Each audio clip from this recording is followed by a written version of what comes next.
So as by your lecture, I came to know that we have not completely surrendered to Krishna. So how can we call ourselves as a Vaishnava? Okay. How can we call ourselves a Vaishnava when we are not fully surrendered to Krishna?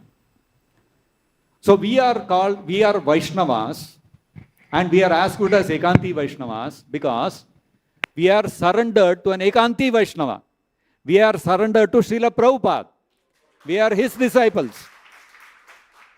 And Prabhupada is one of the topmost devotees. He has come from the spiritual world. He has come from Goloka Dhama. And he is one of the dearest devotees of Krishna. He is an Ekanti Bhakta. We are surrendered to him. And because we are surrendered to Prabhupada, our life is dedicated to him. Our life and soul is only following the instructions of Prabhupada. So therefore, we are also Vaishnavas. This is the advantage of surrendering to a pure devotee, to a Vaishnava. Because we cannot directly surrender to Krishna. It is not possible. Krishna will not accept our surrender also because we are not pure devotees. So therefore, we don't even have the adhikara to worship Krishna. In the temple, when we worship Krishna, the deity of Krishna, we don't have the adhikara to worship him because Krishna accepts only pure devotional service. So then how are we worshipping Krishna in all our temples? Because we offer everything in our worship, whether it is Bhoga, whether it is Arati, we offer to Prabhupada.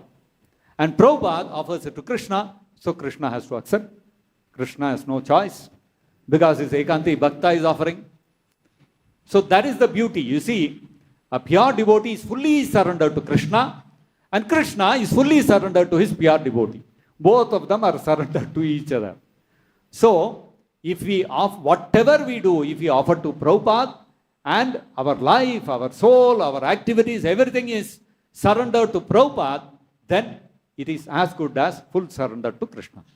So that is the only way devotees like us who are still not fully purified can become pure devotees.